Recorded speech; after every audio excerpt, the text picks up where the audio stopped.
মনে পড়ে, কাজের ভিতরে না থাকলেও তোকে মনে পড়ে। তাহলে আমি তোকে হেট করব নাকি লাভ করব বল? সরাসরি না বললে কিন্তু আমি এখন আরো জোরে জোরে সত্যি সত্যি কান্না করে দিব। দেখি দেখি একবার, কান্নাটা কি মিথ্যা মিথ্যা করছিস নাকি? সত্যি তো কান্না করছিস। এবার জাঙ্কুকের দুই গালে আলতো করে হাত রেখে বলতে লাগলো, তুই আমার সবকিছুতে। দেখ না, আমার কোনো কিছুরই অভাব নেই, কিন্তু একটা জিনিসের খুব অভাব, যেটা হচ্ছে তুই। তুই ছাড়া আমি পুরোটাই অপূর্ণ। আমি তোকে খুব ভালোবাসি তে, খুব বেশি ভালোবাসি। প্লিজ আমাকে ছেড়ে কখনো যাস না, আর আমাকে ভুল বুঝিস না। আমি জেনিকে কখনোই ভালোবাসিনি। আমার মন প্রাণ জুড়ে শুধু তুইই আছিস।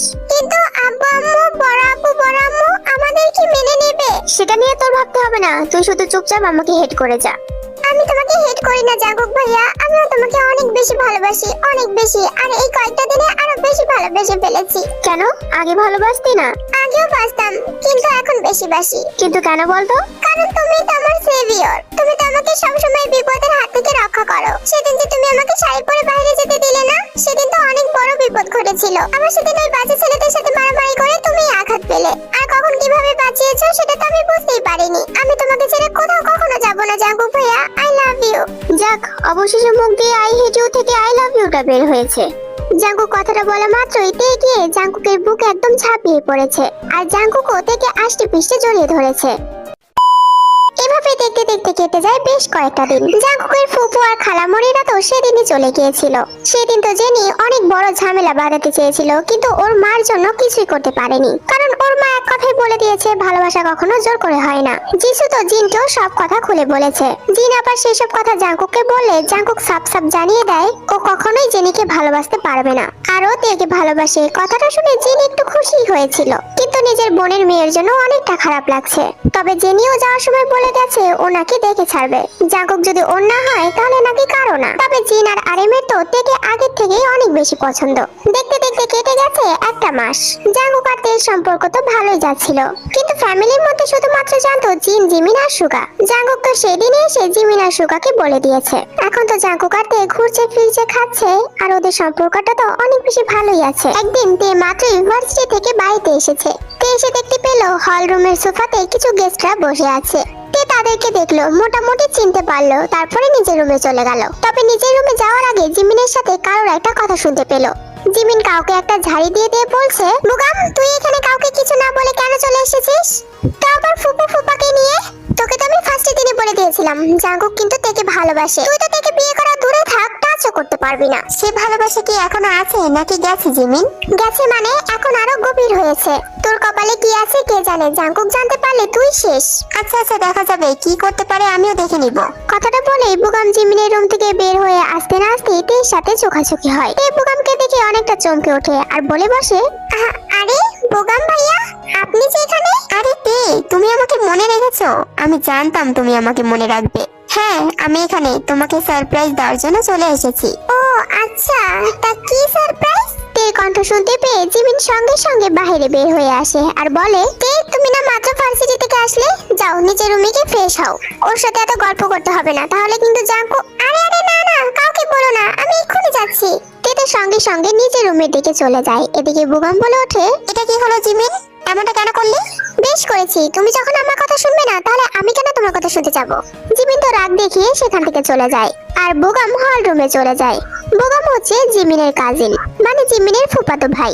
জিমিন আর সুগার বিয়েতে বুগাম থেকে দেখেছিল, সে যে থেকে অনেক বেশি পছন্দ। এখন নিজের মা বাবাকে রাজি করিয়েছে থেকে বিয়ে করবে বলবে। তে ফ্রেশ হয়ে তার বিছানায় মাত্রই গা আলাদা যাবে, এমন সময় ওর মা এসে হাজির হয়। আম্মু তুমি এখানে কিছু বলবে? তে লাল কালার শাড়িটা পরে একটু রেডি হয়ে নে তো। হোয়াট? শাড়ি? শাড়ি পরে কেন রেডি হব? তোকে কিছু মানুষ দেখতে এসেছে, তাদের সামনে একটু যাবি। হোয়াট? কি বলছো তুমি? আমি এসব শাড়ি টাড়ি কিছু পরতে পারবো না, আর কারোর সামনেও যেতে পারবো না। তে মুখে মুখে কথা বলছিস কিন্তু। তো মুখে মুখে কথা বলবো না তো কি করব? সেদিন আমি একটু শাড়ি পরে বাইরে যেতে চেয়েছিলাম, তোমরা কত কথা বললে, আর এখন শাড়ি পরে এসব লোকেদের সামনে নিয়ে যাবে, এখন লজ্জা করবে না? দেখতে এটা আমাদের মান সম্মানের ব্যাপার, প্লিজ তে এরকম করিস না। আমি এই বিয়ে করতে পারবো না আম্মু, অসম্ভব। আর আমি একজনকে ভালোবাসি। কি বললি? তুই একজনকে ভালোবাসিস? সে কে? সে যেই হোক না কেন আম্মু, আমি এই বিয়ে করতে পারবো না। আরে পাগলি, দেখলি কি বিয়ে হয়ে যায় নাকি? তুই শুধু গিয়ে ওদের সামনে একটু বসবি, এই আর কি। আর আমি তোকে কথা দিচ্ছি, তুই যাকে ভালোবাসিস তার সাথেই তোর বিয়ে হবে। কিন্তু এখন তো আমাদের মান সম্মানটা রাগ একটু মা। কিন্তু আম্মু কেউ তো বাড়িতে নেই, তোমরা কেন? প্লিজ তে আর কথা বলিস না, আয় আমি তোকে নিজের হাতে রেডি করে দেই। এই বলে ওয়াইএন তার মেয়েকে নিজের হাতে রেডি করালো। লাল শাড়িতে থেকে দেখতে এত বেশি সুন্দর লাগছিল যা বলার বাহিরে। তবে এদিকে জাঙ্কুক সুগা কেউই বাড়িতে নেই, ওরা তো কাজের জন্য অফিসে ছিল। ওয়াইএন একটু রুম থেকে বের হতে তে তো সঙ্গে সঙ্গে জাঙ্কুককে ফোন করে। 3-4 বার ফোন করেও যখন জাঙ্কুক ফোন ধরে না তখন তে সুগাকে ট্রাই করে, কিন্তু দুজনের একজনও ফোন ধরছিল না। ওয়াইএন চলে আসবে বলে তে সব কথা জানিয়ে জাঙ্কুককে একটা মেসেজ করে রাখে। অন্যদিকে জাঙ্কুক আর সুগার বড় প্রজেক্টের একটা মিটিং ছিল, যার কারণে ফোনটা ধরতেই পারছিল না, এবং তে বুঝতে পেরেছিল বুগাম ইচ্ছা করে এই কাজটা করেছে, যার কারণে জিমিনের সাথে ওর ঝগড়া হয়েছে। কিছুক্ষণ পর ওয়াইএন এসে তেকে নিচে নিয়ে যায় এবং সবার মাঝখানে বসিয়ে দেয়। মাশাআল্লাহ, মেয়ে তো আমাদের তখন থেকেই অনেক বেশি পছন্দ। তে মা, তুমি আমাদের চিনতে পেরেছো? আমি জিমিনের ফুপু। মনে আছে তোমার ভাইয়ের বিয়ের সময় আমাদের সাথে দেখা হয়েছিল? জি জি আন্টি, মনে আছে। তাহলে আর কি, বিয়ের ডেটটা ফিক্সড করে ফেলি। তুমি কি বলো মা, তুমি রাজি তো? এই মহিলা এসব কি বলছে? বিয়ে ডেট ফিক্সড করবে মানে? আম্মু তো জাস্ট আমাকে বললো এরা নাকি আমাকে শুধু দেখবে। আমি এই বিয়ে কখনোই করতে পারবো না। জাঙ্কুক ভাইয়া ফোনটাও ধরলো না। বোগামের মা বাবার কথা শুনে জিন আর আরএম অনেকটা বেশি অবাক হয়ে গেল। বিয়ের ডেট ফিক্সড করবে মানে? এটা কি আগে থেকেই বলা ছিল? হ্যাঁ, তের আব্বু আম্মুর সাথে আমার কথা হয়েছে তো। তের আব্বু আম্মু এই বিয়েতে একদম রাজি। কি বলেন ভাইজান, ঠিক না? জিহাবার ওয়াইএন মনে মনে বলছে ওনাদের সাথে তো এরকম কোনো কথা হয়নি। বোগামের বাবা মার সাথে কথা হয়েছিল শুধু বাড়িতে একটু ঘুরতে আসবে, তেকে যে ওরা দেখতে আসবে সেরকম কোনো কথাও বলেনি। এখানে এসে অনেকবার করে রিকোয়েস্ট করলো, যেহেতু জিমিনের বাবার বাড়ির লোক তাই জিহাবার মানাও করতে পারলো না, তাই তো তেকে একটু সাজিয়ে গুজিয়ে নিয়ে আসলো। বোগামের মা বলেছিল লাল শাড়ি পরিয়ে নিয়ে আসতে, তাই এতটুক কথা শুনেছে, কিন্তু বিয়ে হবে কিনা, বিয়ের কোনো ডেট মেট ফিক্সড হবে কিনা এমন তো কোনো কথা হয়নি। জিন ওয়াইএনকে সবার সামনে কিছু বলতেও পারছে না, তাই একটু হাসি মুখে বলল, কি রে ছোট, মেয়ের বিয়ে ঠিক করে ফেললি? আমাদের তো কিছুই জানালি না। না ভাবি, অ্যাকচুয়ালি আচ্ছা আচ্ছা বুঝতে পেরেছি, তোদের সাথে সব কথা হয়েছে তাই তো? তোরা বাবা মা তোদের সাথেই তো কথা হবে, আমাদের সাথে কথা বলে আর কি করবি? আচ্ছা সমস্যা নেই। আরে না আপা, এইভাবে বলবেন না, আমি তো সবাইকে সারপ্রাইজ দিতে চেয়েছিলাম তাই আর কি। কথাটা বলে বুগামের মা ওনার ব্যাগ থেকে সুন্দর একটা বক্স বের করলো এবং সেখান থেকে একটা ডায়মন্ডের আংটি বুগামের হাতে ধরিয়ে দিয়ে বলল, নে বাবা, তের হাতে পরিয়ে দে। সবাই যেন একদম আহাম্মক হয়ে গেছে, কেউ কিছু বুঝতেই পারছে না আসলে হচ্ছেটা কি। আন্টি, আমি তো এই বিয়েতে। আমি জানি তো মা, তুমি এই বিয়েতে রাজি। আরে ফুপু, তুমি বলছোটা কি? আমাদের তো কথাই বলতে দিচ্ছ না। জিমিন, তুই কেন এত কথা বলছিস? আমরা তো সবাই আগে থেকে জানি তে তো এই বিয়েতে রাজি। আরে আজব, কাউকে কোনো কথাই বলতে দিচ্ছ না, নিজেরাই সবকিছু বলে যাচ্ছ।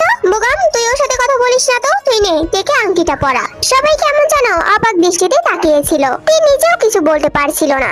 বোগাম হঠাৎ করে তের হাতটা আলতো করে ধরলো আর থেকে আংটিটা পরাতেই যাবে এমন সময় তে হাতটা ঝটকা দিয়ে সরিয়ে দিয়ে বলল, আমি এই বিয়ে করতে পারবো না। তের কথা শেষ হতে না হতেই কেউ এসে তের হাতটা টান দিয়ে ধরে তেকে এক ঝটকায় দাঁড় করিয়ে ফেলেছে। কি হচ্ছে এখানে এসব? কি হচ্ছেটা কি এখানে? তে জাঙ্কুককে দেখে যেন একটা দীর্ঘ নিঃশ্বাস ফেললো। জাঙ্কুকের চিল্লানো শুনে সবাই তো বসা থেকে দাঁড়িয়ে গেছে। কি হচ্ছে এখানে তুমি দেখতে পারছো না? আমার আর তের বিয়ে ঠিক হয়েছে, আর সেই কারণেই আমাদের এনগেজমেন্ট হচ্ছে।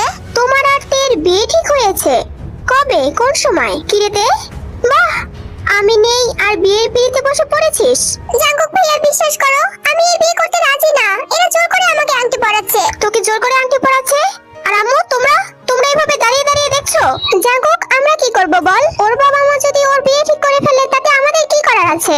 আমাদের তো জানাই পর্যন্ত নেই। ভাবে বিশ্বাস করো, আমরা এসবে কিছু জানি না, আমাদের ওনাদের সাথে এরকম কোনো কথাই হয়নি। তাই নাকি? যদি এরকম কোনো কথাই না হয়ে থাকে তাহলে কিভাবে আংটি পরাতে পারে? আপা, আপনারাই বলো তো, আমাদের সাথে আপনাদের এরকম কোনো কথা হয়েছে তাহলে কেন এই কাজটা করলেন? আরে আপনারা রাজি না হলে কি আমরা বিয়েটা দিতে পারবো? আপনারাই তো বললেন আপনারা আমার ছেলের সাথে মেয়ে বিয়ে দিতে রাজি। একটা মিথ্যা দিয়ে সম্পর্ক শুরু করতে চাচ্ছেন, এটা কখনোই হয় না। বোগাম,